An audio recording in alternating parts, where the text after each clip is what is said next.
kind of bring up our first topic here. So we're going to talk a little bit about this trade. I don't know if you could tell, Nina, just looking at our screenshot that I put up on the kind of our outline, what happened last week, but I'm going to pull a green chart up really quick, kind of show this unique thing that was setting up with gold for everybody. So let me get this up really quick for you guys.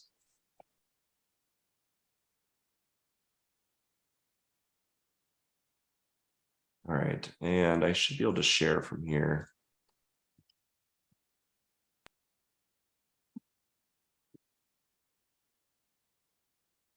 As it pops in. So let's go. I'm going to grab one of my layouts. Oh no, did I lose my green chart layout? Oh no, here we go. This is right. XAU. And then as I get this up, just give it a second, guys. Sorry. It's being a little slow on my end. Boy, it's really thinking about it.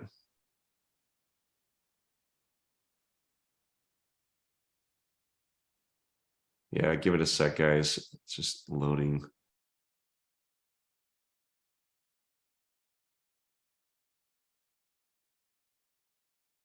Wow, my charts are being super slow. Are your charts like this, Nina? Yeah, it's going so slow. I was just gonna pause my video to see if that helped. Oh, here, give me 2 seconds. Could also be just time.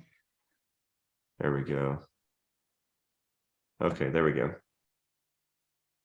That's perfect. It's popping in.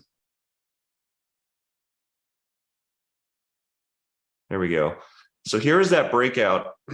And just looking at this from a technical standpoint, let me just back this up so everyone knows what was going on. So this is gold. I'm trading it on the XAU, which is a currency-based way of trading this. So this is actually in a Forex platform, and it's written as a Forex pair. So it's gold based on the dollar. And so right now, by the way, if you're interested in buying gold, we're at a great price at this 1857. This would be a time if I was actually taking physical ownership of gold, I'd be thinking about getting it again as we've come off of the $2,000 or $2,000 ounce price.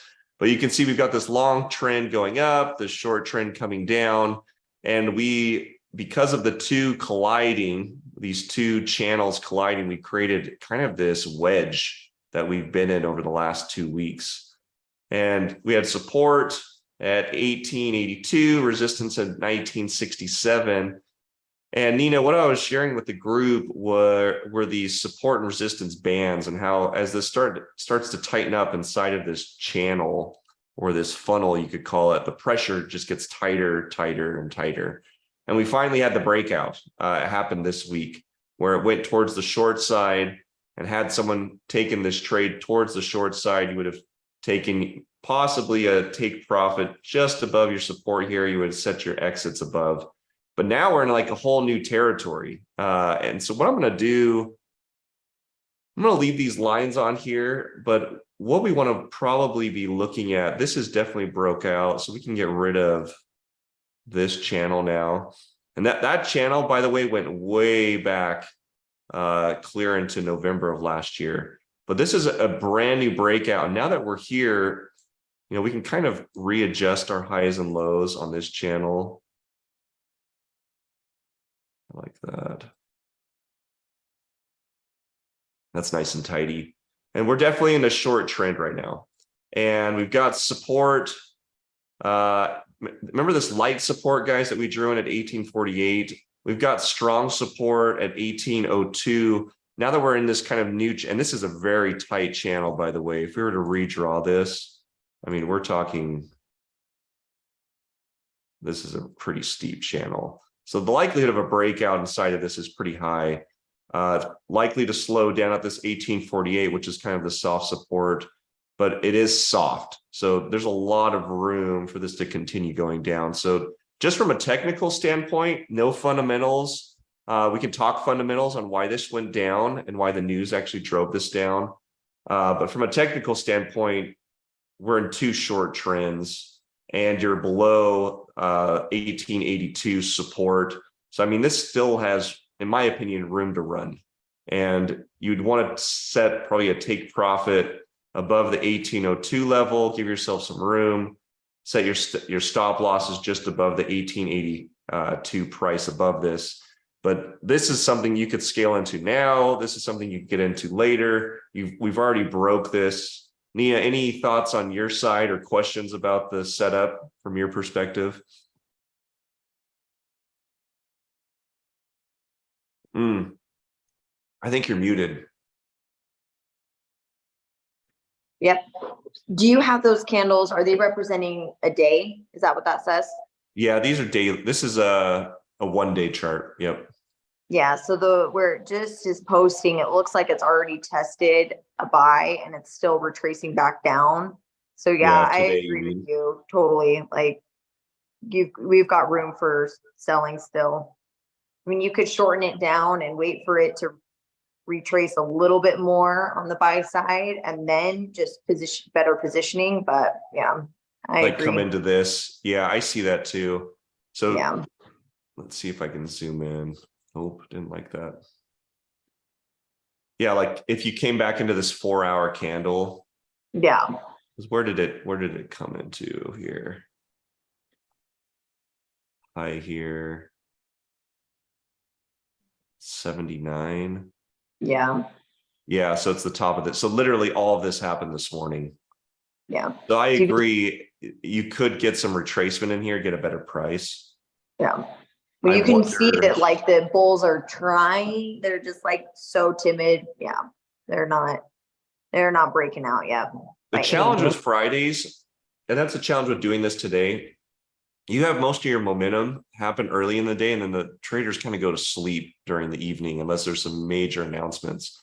And most of the economic calendar, they leave everything off Friday afternoon. It's like they want everyone to go sleep well over the weekends or something, all the major announcements don't come out. Positions like carrying over, they don't. Right. Yeah. So yeah, activity tightens. Yeah, I agree with you. I think positioning in would be easier to do on like a Wednesday. I think this price is probably not going to move much the rest of in terms of coming back into this candle. But there's the trend, guys. So if I were to draw this, well, we can talk about it later, but this is definitely into a short side. One of the things that I like doing, let me bring this up really quick. Let's do gold on my trading view. Oh, it does not like that.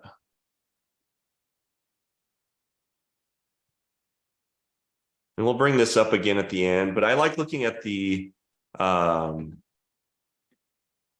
overall technicals on gold also. Whoa, and everything here. Look at guys. Yeah. Look at how strong this is. Strong sell, sell. All the moving averages and oscillators have moved to a really strong sell.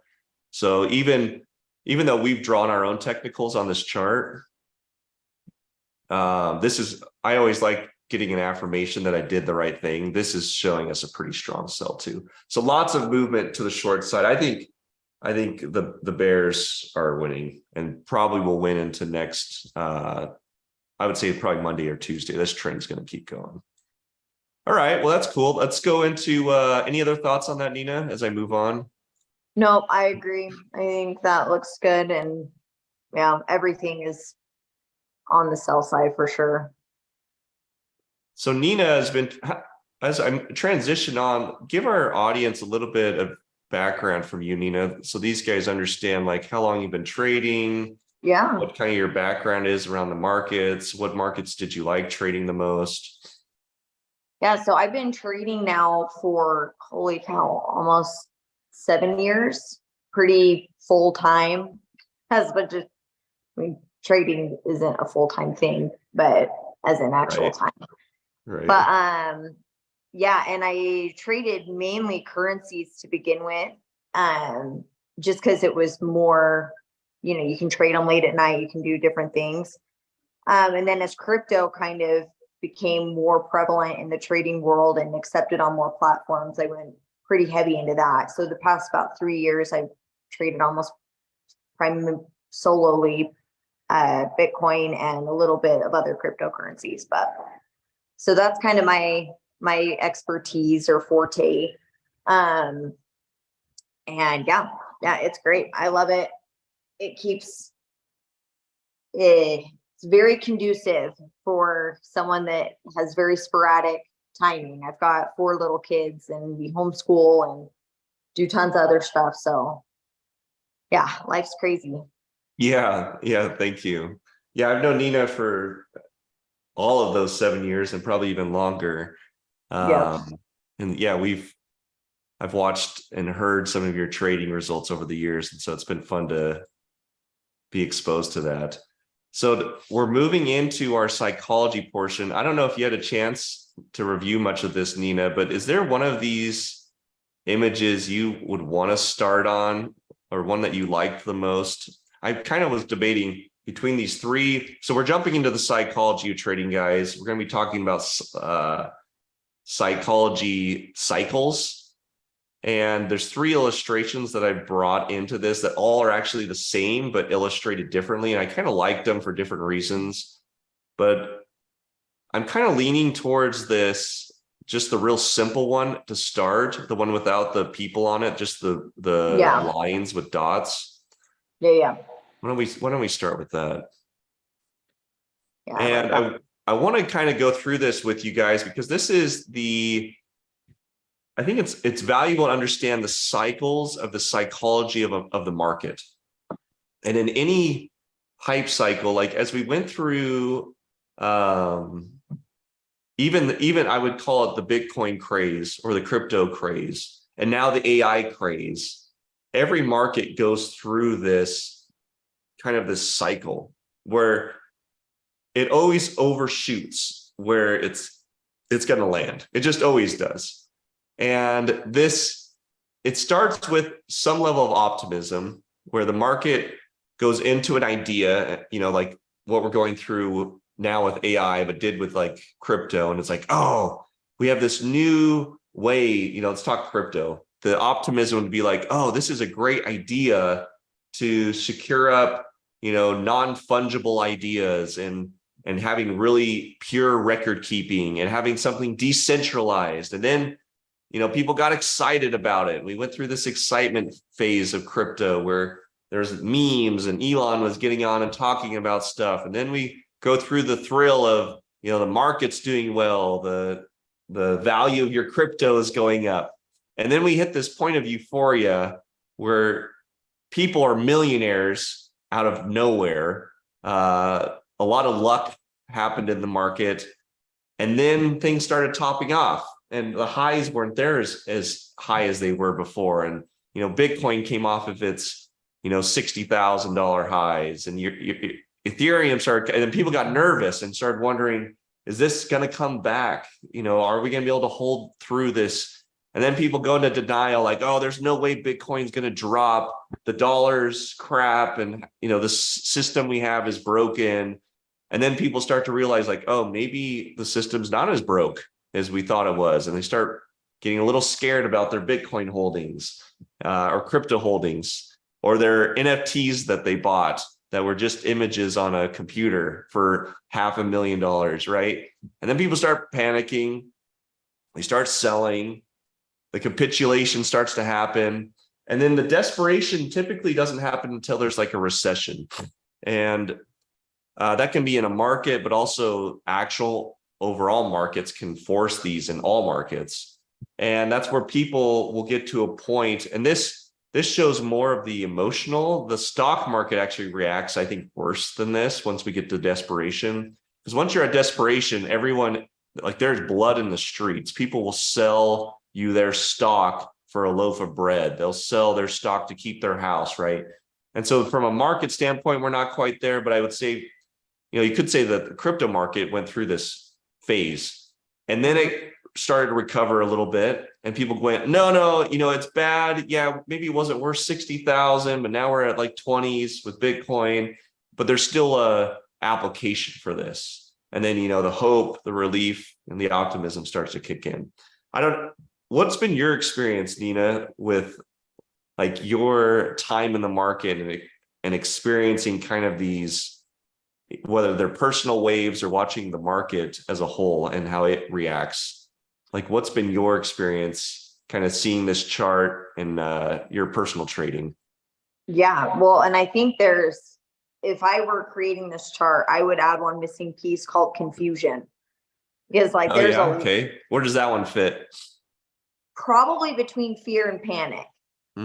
Because it's like there's this point that you hit where once maybe only if you've ever done technical trading, because especially right now with BlackRock trying to do the Bitcoin ETF and all these different things with crypto, not knowing how it's going to be adopted or not be adopted or regulated, and not knowing what the value of the dollar is going to be. There's a lot of confusing pieces that like almost put things at a standstill.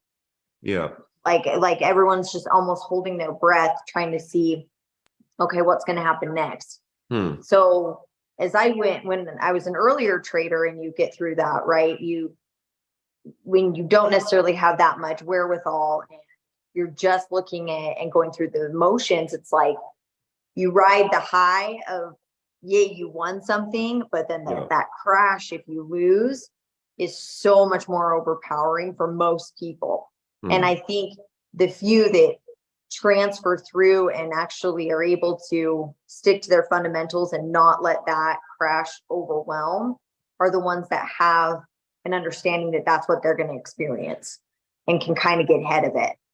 Yeah. And go from a place of, I'm not going to worry about that one loss, because mathematically, knowing what's going to come next, that loss won't mean anything. Yeah, I like this illustration because I think the visual kind of explains the middle without saying confusion.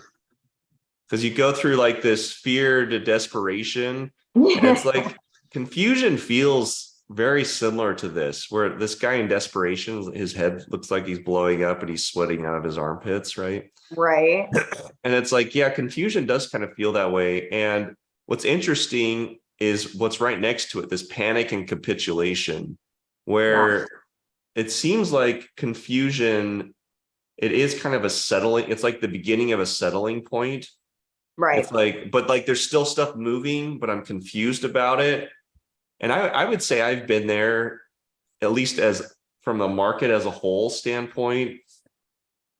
The hardest thing to calculate with the last move we've had in the market has been inflation. And that data, the inflation effect has skewed all of the typical indicator numbers, right? So when you're looking at like unemployment, it's like, well, yeah, it's being skewed by inflation. If you look at the value of homes, it's like, yeah, that's being skewed by inflation. The value of the market, that's being skewed by inflation. So everything looks great on paper, but it's like, but inflation's kind of this hidden thing that I would say is kind of causing this.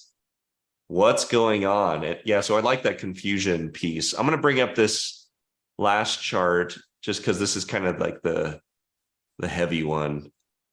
I wonder. It's almost like the public right now, we know the inflation numbers that they're posting are such bull. Like we know that's not as lived or accurate. Oh, yeah. You mean like inflation versus true inflation? Yeah. Yeah. Totally. Yeah. Yeah. So it's like, no, you're not. I grocery shop. I know I can't leave the store, even if I'm running in for two things for less than $50. So like, no, you're not telling me it's at, 7% or whatever. But anyway, so there's a lot that they keep out of that inflation number. So like fuel prices aren't included, the price of homes aren't included. I mean, you know this, we've gone through a 200% increase in homes over 20 years, and inflation doesn't show that number at all. Yeah, wages don't show that number at all. So it's like we know we're being duped. right? Like the consumer knows. And so that has us being like, again, in that state of you're not sure where to move because you don't know when it's gonna unveil, like when it's actually gonna hit the fan. Yeah. Yeah. I love that. Yeah. I want to go through this chart really quick just because the thing that I liked about this one compared to all the others is this is probably more what it looks like in the market, right? Like in terms of like price. But I Yeah. like the things it says because then you find like what it means to be complacent. Oh, we just need to cool off for the next rally. Like, oh, that's what complacency sounds like, or anxiety.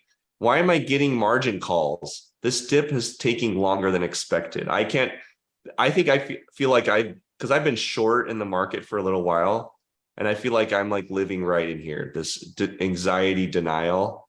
As the Yeah. market's starting to drop down, it's like, wait, why is this taking so freaking long? Why hasn't it happened yet? Right. But Yeah. I guess I'm positioned into the negative. So I'm kind of like wondering why it hasn't happened yet. So I might be Yeah. anxiety into the wrong side. But yeah, anyways, this is a little different spin, guys. I wanted to bring this in as like this. The reason we talk psychology, and Nina, you'd probably agree with this, but the reason I want to bring psychology into every conversation on Friday is the markets are an accumulative pulse of society and society's psychology. So like if you took the average, weight of like what society believes about the market, the psychological belief of the market, the price reflects that psychology. And so in a way, the price of the market is the pulse of human psychology for whatever market. In the US, the S&P 500 or the Wilshire 3000, it could be either of those. Or if it's tech companies, it's going to be the NASDAQ, right? Or if it's one stock in general, it's going to be that single stock.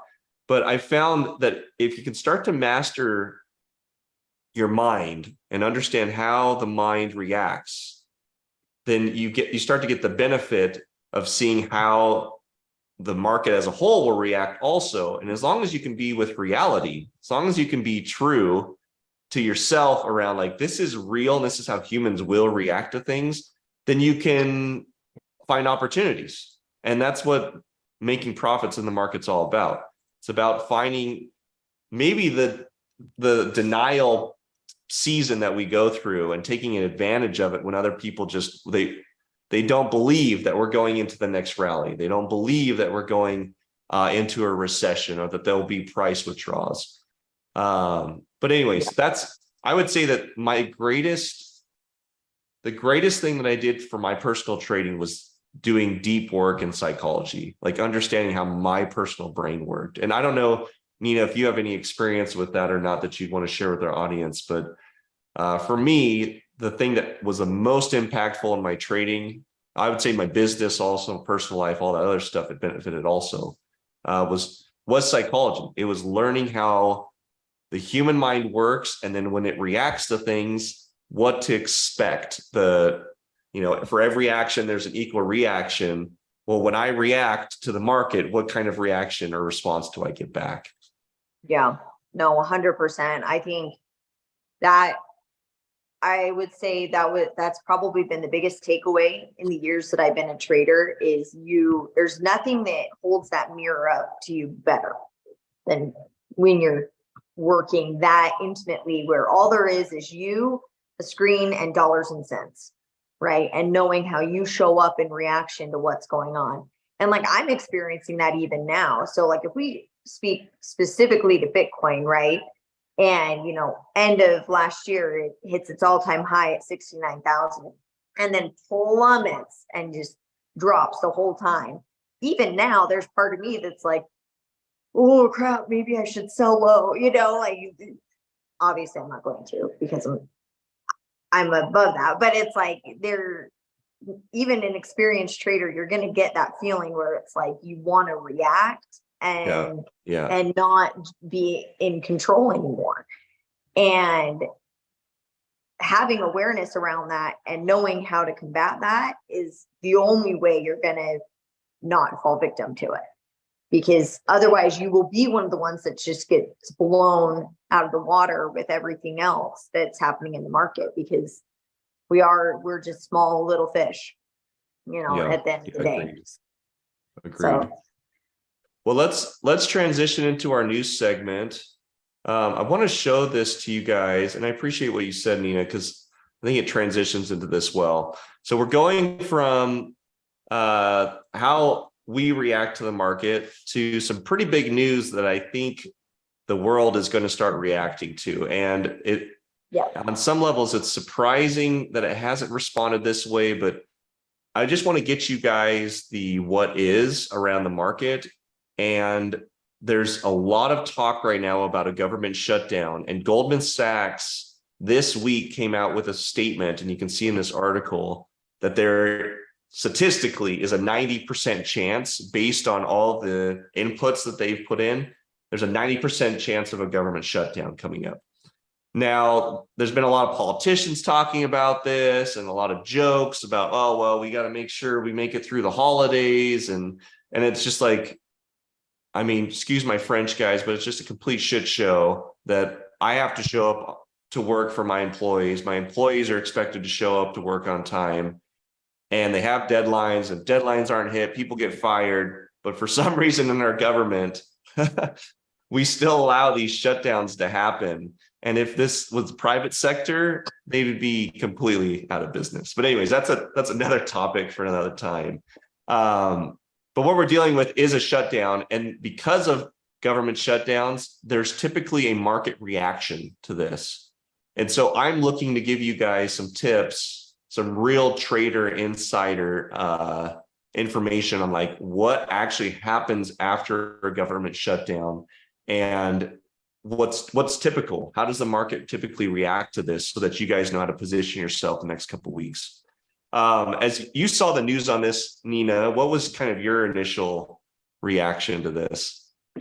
Well, as someone that's not really in the government, it's always like, oh, who cares? But now that I'm trading there, that's very different, right? Because we see a lot of the economic turmoil that it creates in the grand scheme, and then trickles down to what impacts me and mine. Because that's really, if we're being honest, that's really the only time we notice things is when it impacts us, right?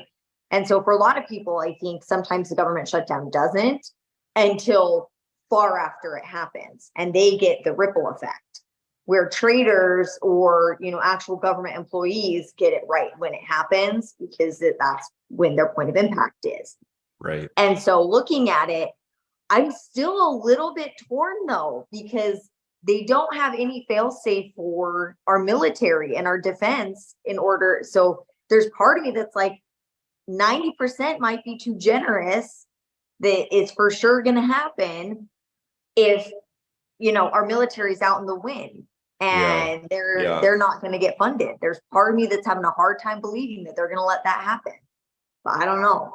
I just rewatched the Big Short. Have you seen that movie? Yeah.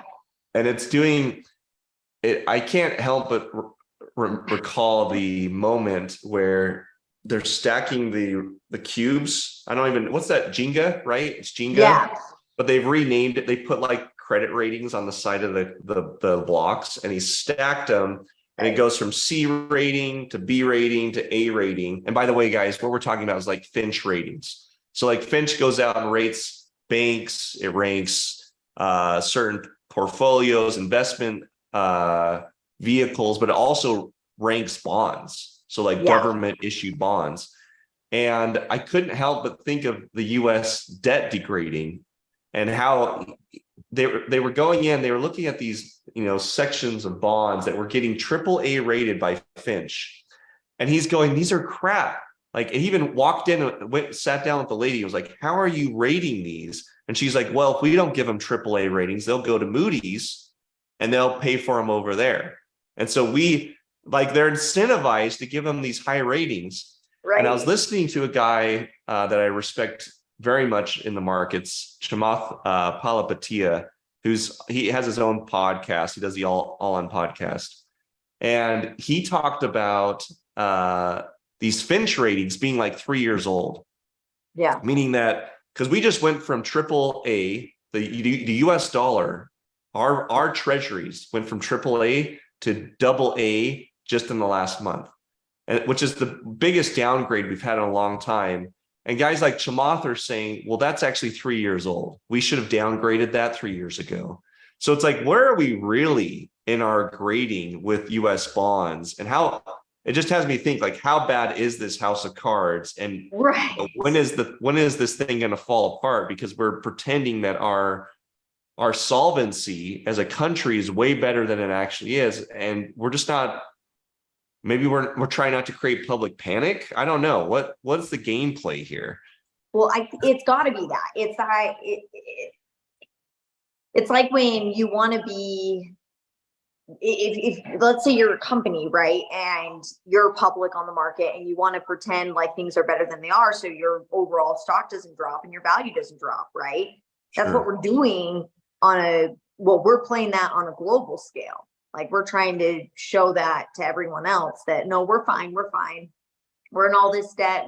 We don't have our shit together. We don't know what we're doing, but we're fine. It's good. And eventually you got to call a spade a spade. We're in trouble. And the only reason you aren't coming after us saying we're in trouble is because our guns are bigger than yours for now. Right. And so it's like, that is what it is. No, that's a good point. It's like you're saying our strongest, it's like we're all muscle, we're all bark, no bite, and our bark just got weaker. Like the one thing that we have as a country, which is our defense, our military aid, we basically just completely handicapped it.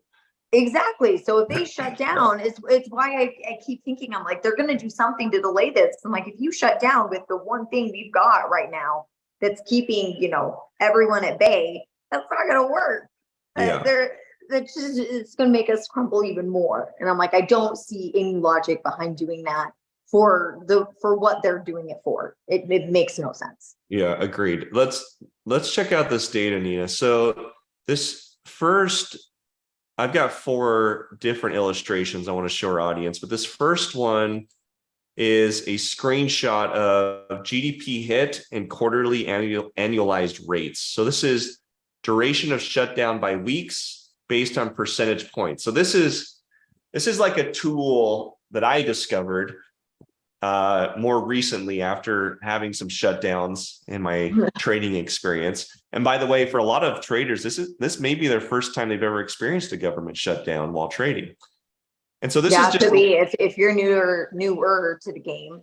Yeah, it's very likely this may be your first one. Just like I would say most traders don't even have the benefit of a recession under their belt. You've had to be trading for 16 years to have traded through the last, which is crazy, the longest cycle we've had in a long time. Yeah, it's nuts. But here's a chart that shows the percentage in a drop in GDP by weeks in shutdown. So obviously it makes a lot of sense. The longer the government shut down, the more percentage in GDP we lose. And a lot of this has to do with what you're talking about. There's a percentage of, I think the government makes up 24% of total GDP. And so total GDP as a measurement, the government makes up a quarter of that. And so if we shut that down, there's obviously going to be an impact in GDP. And so the news we want to hear as an economy is that it shuts down. This 90% chance only happens for like a week, because then we only lose, not even a full percentage.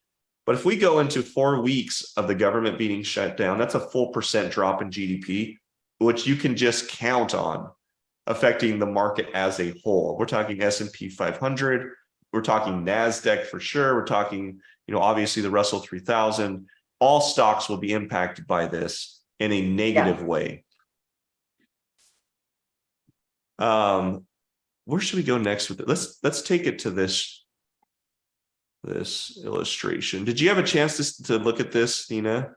No, I don't think that one's on my little sheet you sent. Or maybe it may not have. Yeah, I may not have included it. I just found this one, but check this out. This is partial funding during prior shutdowns has reduced the hit to growth.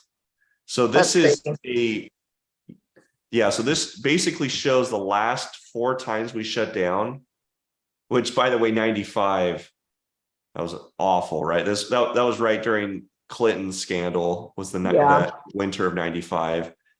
And you could see the duration in light blue and then the impact in dark blue.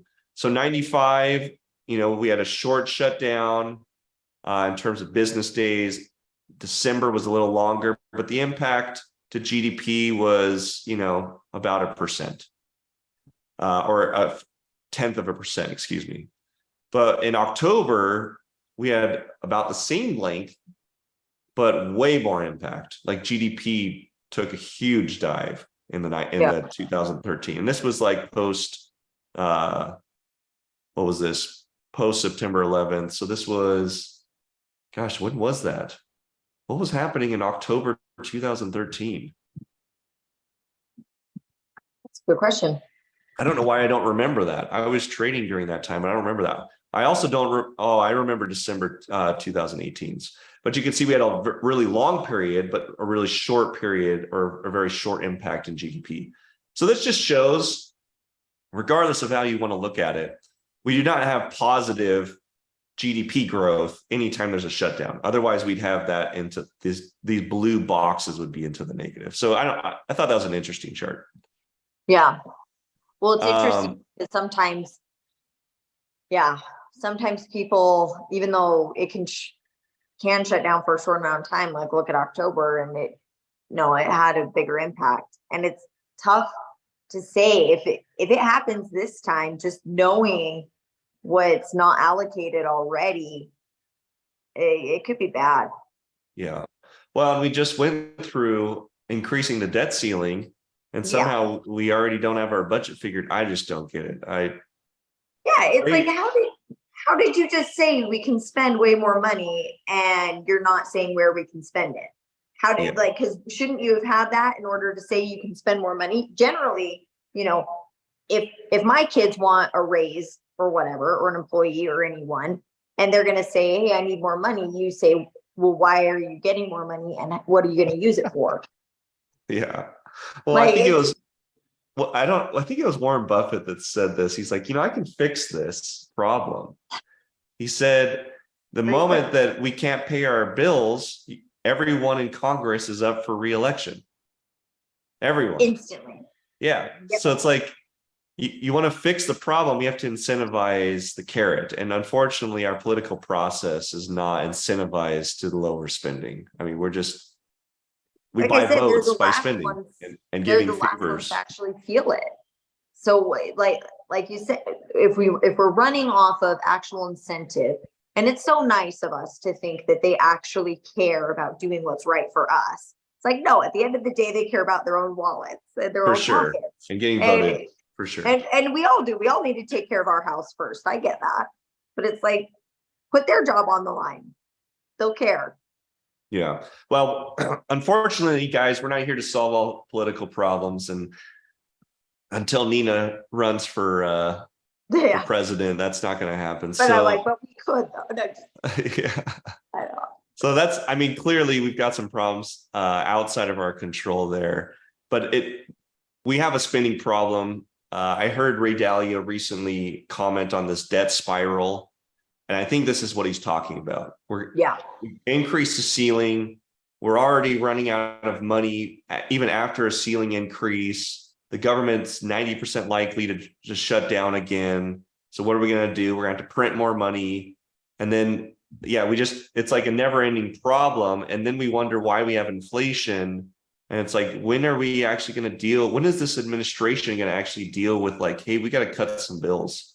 Not just that. And I'm not going to try to get political on this show, but this administration has signed off on billions of dollars through people that weren't even authorized to sign off on giving that money away.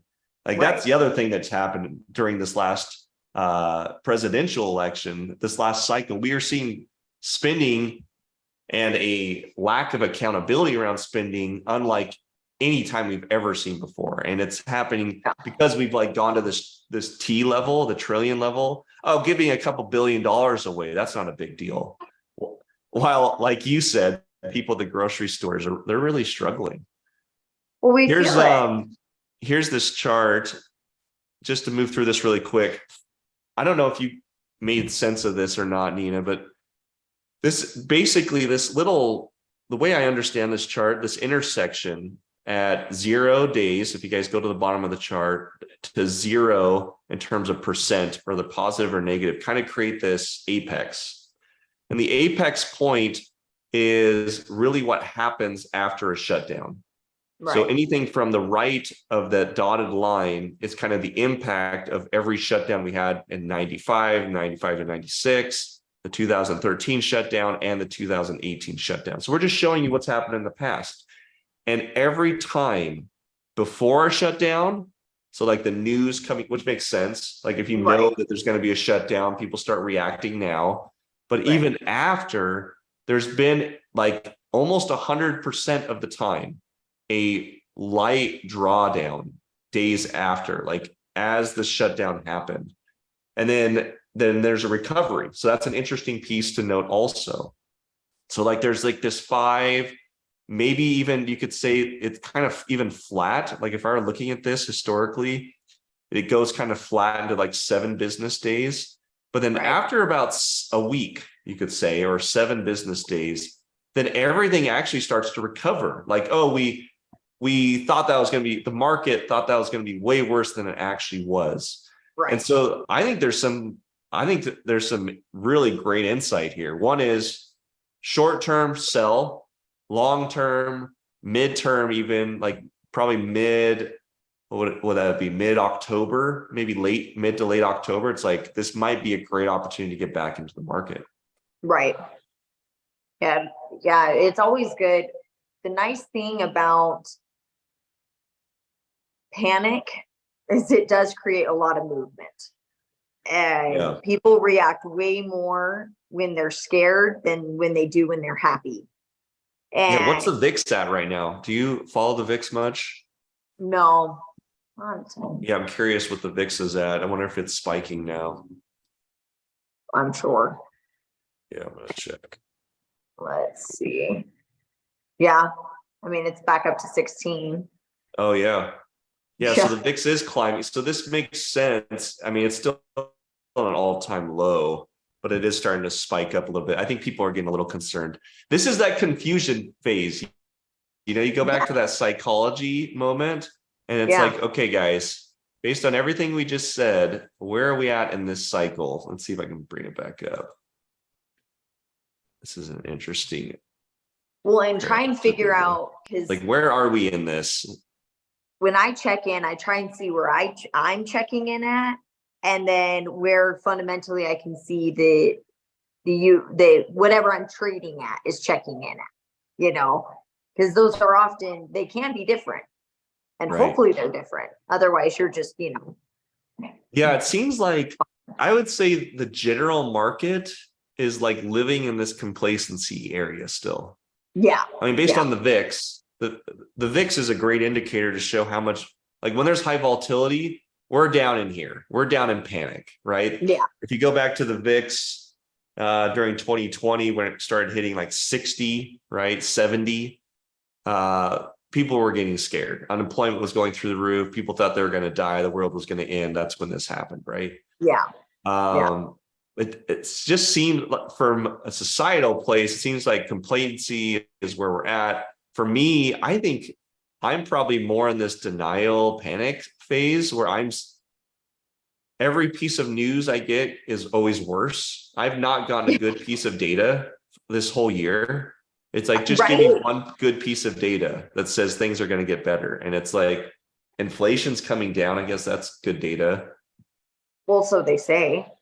Yeah. Because that's the thing you got to look at. As lived, is it coming down? Yeah.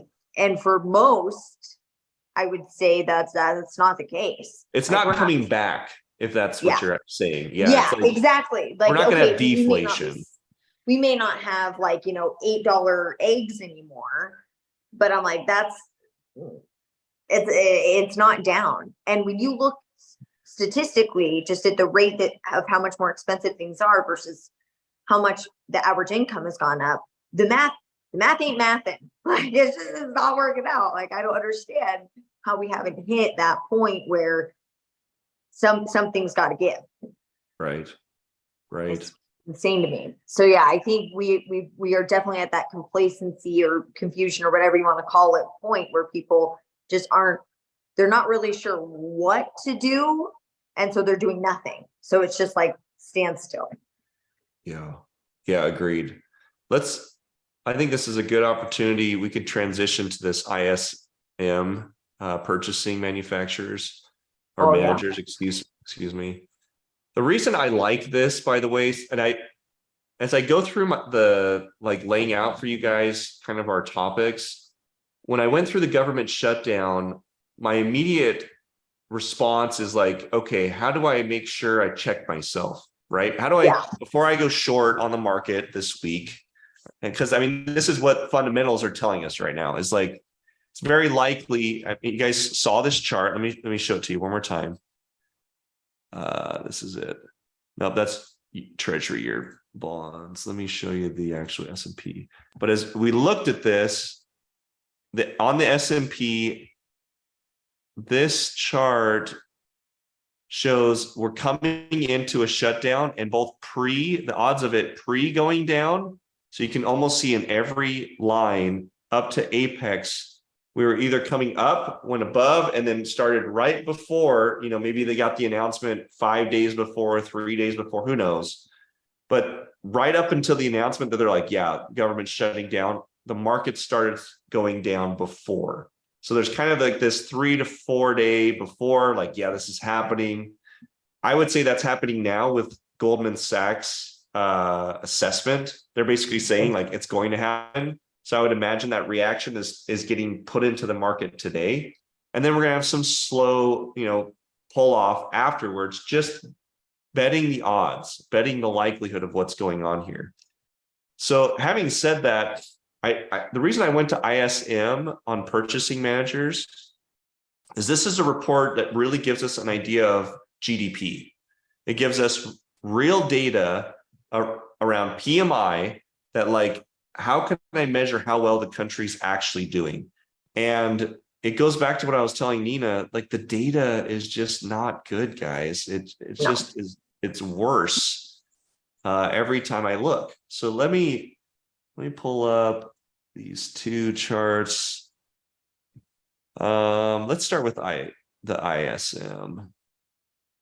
Well, and that's what, there was one argument as I was looking last night about the shutdown, right? Where they're like, sometimes the government has to decide, the better, worse, because if they do shut down, then there's no economic data that's coming out. So if the inflation report is anticipated to be worse, them not having to post that could be worth it to them for shutting down and taking the smaller hit on the GDP. So it's kind of like they toss it up and see which one will be worse for us. Really. Hide it. Interesting. Yes. Yeah. Yeah. Well, I mean, China's doing that. China has recently pulled their unemployment numbers, so they don't exist anymore as of this year, which is, it's like, come on, guys, that doesn't make it look better. Like you hiding it is like a child hiding the chocolate on their face after eating the cake. It's like, come on, we know now you're in trouble. Like we see the evidence is clear. You just made it worse. But that is less clear for sure. I didn't consider that maybe a shutdown's a way to hide some data. And you're right. It would do that for that time period. Yeah. So they could just be throwing it out there that it's like taking the gamble. Is shutting down for a week going to impact the GDP more or less than us posting data that we don't want seen? I just don't think they're that smart. That's true. I just don't. Yeah. We have this, and I'm not trying to be argumentative, but we have this thing where like as humans, we think the government's out to get us. And trust me, my involvement in politics came from that place too, where I was just like, these people are out to get us. And so I got involved to find out. And really what I found out is that these are just normal humans and frankly, not very intelligent in a lot of ways. And so it's comforting to know that we have a bunch of idiots running our country, because then it's like, well, they're not trying to con us.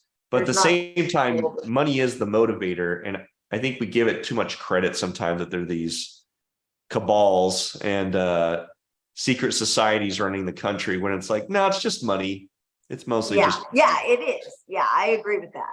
I mean, it's always money. It's always what we're getting. So here's the ISM Purchasing Managers Index, the PMI. The only thing I want to bring up is this 50% line is the one to be watching, guys. And since 2020, you can see like here's the COVID crash at 2020. We were already there. It was almost like COVID gave us a good excuse to dump a ton of cash into the system, into a market that was already crashing, because we were already tanking pre-COVID. We were already below 50 pre-COVID, which means GDP, the markets, the general economy was already kind of crashing or coming to a slowdown pre-COVID. Then COVID happened, it threw us way into this bottom. Then we threw a ton of cash into it and it obviously climbed us back up. We've been below 50 for the last 1, 2, 3, 4, 5, 6, 7, 8, 9, almost 10 months. Wow. And we are showing some incline in manufacturing, but this isn't great data. We're in a downtrend, and it's gonna, what I wouldn't expect this time, and I don't know what your thoughts are on this, Nina, but from a US perspective, I don't see us doing stimulus because we've got an election coming up. And if we see a ton of extra spending, which will likely cause inflation, I think that'll be a massive talking point politically that our people we're voting for this next round don't want to have on them. So I think financial solvency will be a topic this next election. So I actually don't think we're going to see another spike like this because we're not going to dump a ton of cash into the system like we did before. Your thoughts, Nina? No, I agree with that. And I would add the student loan, the moratorium on that ends October 1st too. So not only will we have less, because I agree, I don't think we're getting another stimulus. I don't think there's that fail-safe coming. And when people have to start making those payments, and let's say the government is shut down and they don't understand or have questions about that, because the payment will still be due, but they can't call, they can't work anything out, they can't extend, they have no leniency either. Right. And so going into that, plus going into the most expensive quarter of the year with holidays for people, right, this is going to be a very interesting dynamic. Yeah. Not to mention September is historically a negative month of the year. Totally. And pre-election Septembers are historically a negative. So we've got a lot of things stacked up against us this month. Call it bad omens, right? But I mean, it's just timing. It's just the timing market. It's just like this crazy threat. Yeah, there's a bunch of them. I think this chart just reiterates what we've already been saying, but I want to show our audience this before we get off. This is Michigan's Consumer Sentiment Index, and this is a measurement of it's like a way they survey the public to get the sentiment around how the market's doing.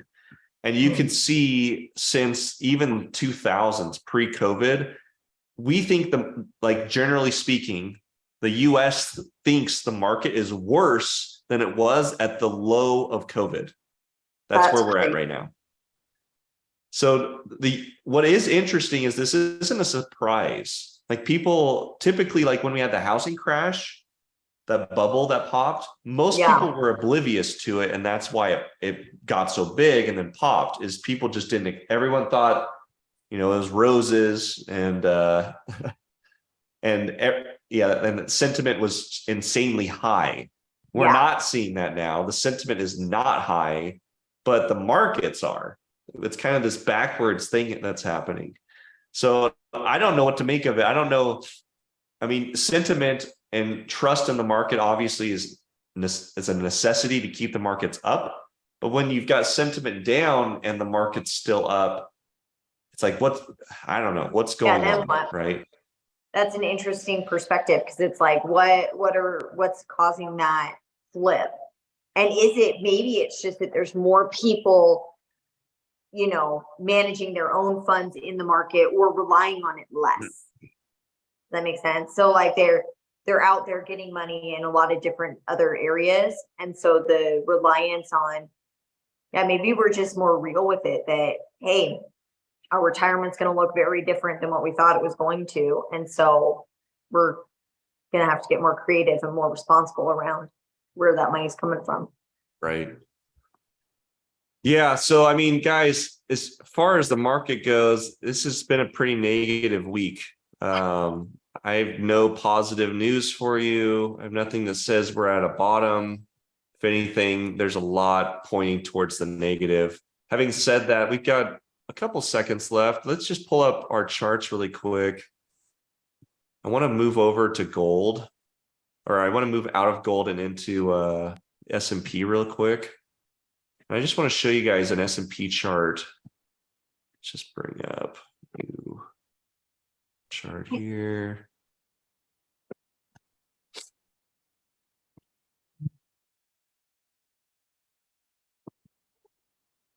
I don't know if you've been watching the S&P recently. Yeah. But I'm active right now in the S&P. And so it obviously keeps my attention. Yeah. Let's go check out a daily real quick.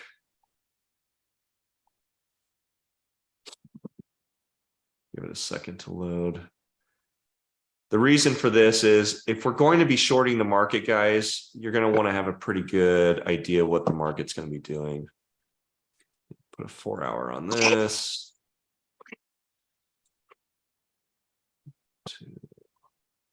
Weekly.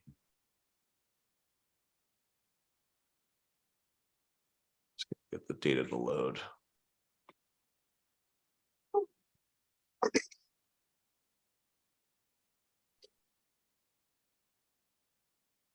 It's always a lot with the webinar running in the background. It's like, gosh, all this data has to load. Okay, here we go. But here we are, guys, on the S&P 500. And I just want to do this really quick. And Nina, you can check my homework. Yeah. Or you can check my work on this. But I'm going to go in and just back this way up, get some support and resistance levels in.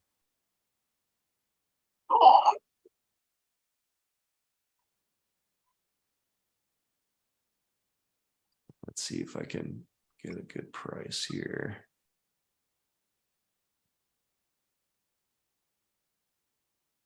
Whoa. 6.2. So this is earlier into the year. Yeah, I like this. I like the 4,000. I mean, it's really testing this 4,000 level. Yeah. It's even, but I'm going to bring it up a little bit to this 40-30. We definitely have support there. Looks like we've got support off this old high here, which is why we're bouncing off the 4,300. I'll actually move these up.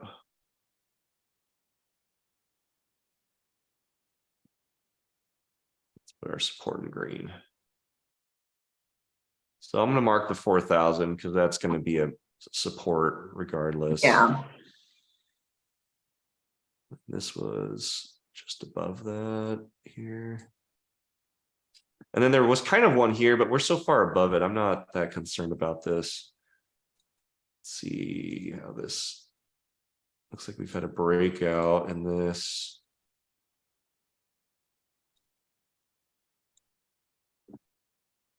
I'm going to bring that into a 4-hour chart real quick.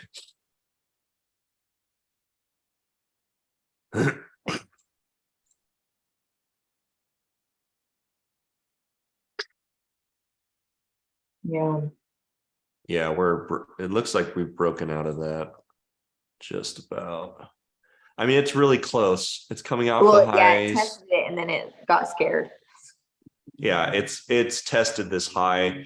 Guys, this is a really solid. I know it's Friday, but when I see stuff like this, we're already in a short trend. I mean, you could see the trend even coming way back into here.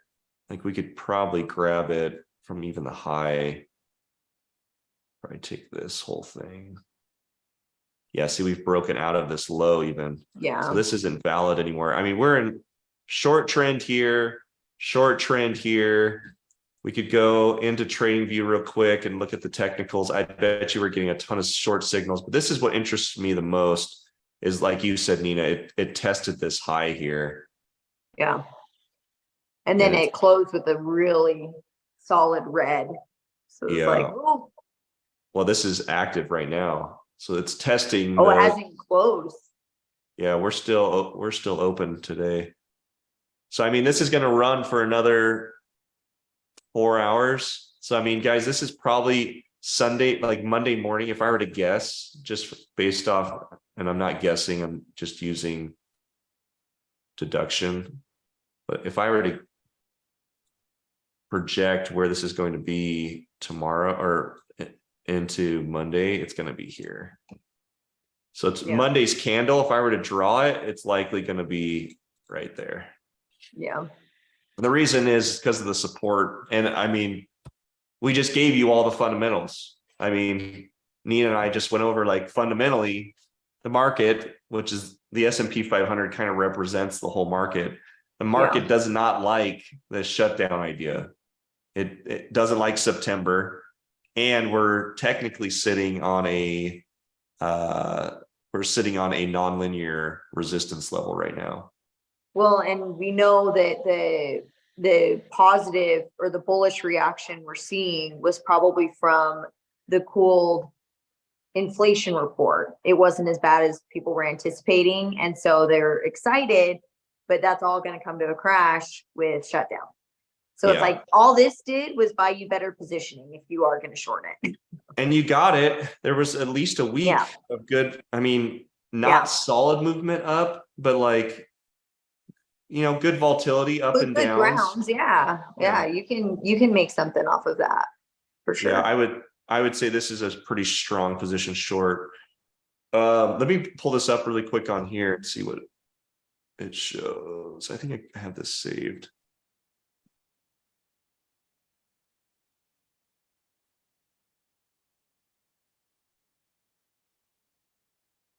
Yep. So we're sell, neutral on oscillators, really strong on the moving averages. So if we brought up moving average, I mean, so this is what I look at too, guys, when I'm looking at, like, okay, yeah, it says sell, but it's like, okay, we got to get time period. This is on a daily, so that's beneficial. 4 hour, we might want to look at, but you can see 10-day moving average sell, 20-day sell, 30 sell. It doesn't go into a buy until you get to like 200. And that's like a trade you're going to hold for half a year. So, I mean, obviously that's not something I'm interested in. Well, this was especially fun. When you're going to have that much more selling by the time it buys back up to where you bought. Yeah, agreed. Yeah, good luck. Right. Well, Nina, this has been fun having you on. Any thoughts, comments for our audience before we jump off? I know we went a little long here. My only thought would be, I think sometimes when you're feeling the heat or the negativity of the news, remember that you can leverage anything in your favor, especially as a trader. So the awareness that comes from the market, just find your angle and find a way to leverage it so that, you know, it's working for you, even if if it seems like it's against. Yeah, that's great advice. This little guy, he agrees. He woke up. He's like, yeah, don't let the news get you down. Yeah, see, no, we're not. I'm not. Yeah. Thanks, Nina. Hey, good to see you. It was good to see you too. Bye. Thanks for having me. Yeah, thanks, guys, and we'll see you same time, same place next week.